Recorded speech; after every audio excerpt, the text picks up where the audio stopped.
Oke guys, kali ini di depan saya udah ada dua buah SSD NVMe keren dari Samsung. Fisik box keduanya ini mirip banget ya, hanya beda tulisannya aja.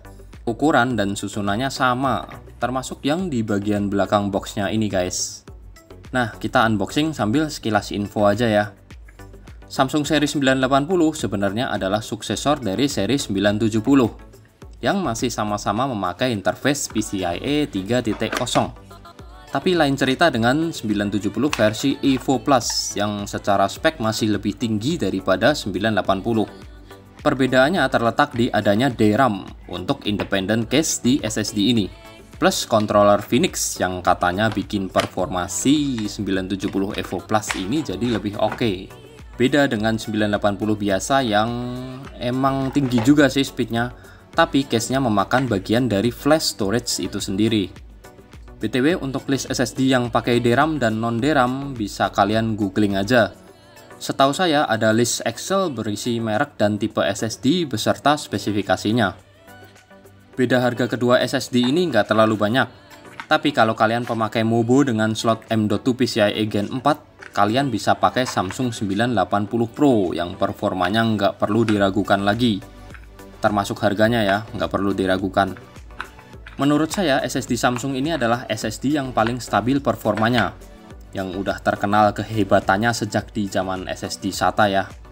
Plus adanya garansi yang nyampe 5 tahun, jadi nilai lebih SSD ini. Oke lah, sekian ocehan saya. Langsung aja kita bandingin kedua SSD ini di PC saya. Pertama-tama saya akan memperlihatkan status kedua SSD ini pakai Crystal Disk Info Weibo Edition. Saat ini saya pasang keduanya bersamaan, tapi nanti saat tes saya akan pasang kedua SSD ini di slot yang sama secara bergantian, supaya adil gitu ya. Nah, drive D ini adalah Samsung SSD 970 Evo Plus 500GB. Dengan kondisi yang bisa kalian lihat sendiri, power on hours-nya masih 0 dan power on count 4 kali. Sedangkan drive I-nya jelas Samsung SSD 980 500GB. Dan kalau kalian lihat di sini total host read and write-nya 40-an giga. Ini karena tadi saya sebenarnya udah melakukan benchmark sekali sebelum merekam video ini. Tapi di sini kedetek power on hours-nya masih 0 juga. Oke, langsung aja kita bench pakai Crystal Disk Weibo Edition ini dengan repetisi 2 kali.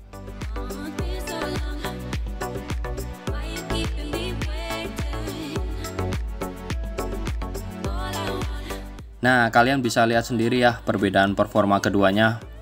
Samsung 90 Evo Plus kelihatan lebih oke performanya, terutama untuk sequential write speed-nya. Jauh lebih kenceng. Kalau sequential read speed-nya sih nggak terlalu beda jauh ya. Sedangkan untuk random read dan write speed keduanya ini 11-12. Secara angka yang muncul di sini ada yang lebih tinggi di 980, ada juga yang lebih tinggi di 90 Evo Plus. Oke lah, jadi sekian aja video perbandingan kedua SSD NVMe Samsung ini. Makasih udah nonton.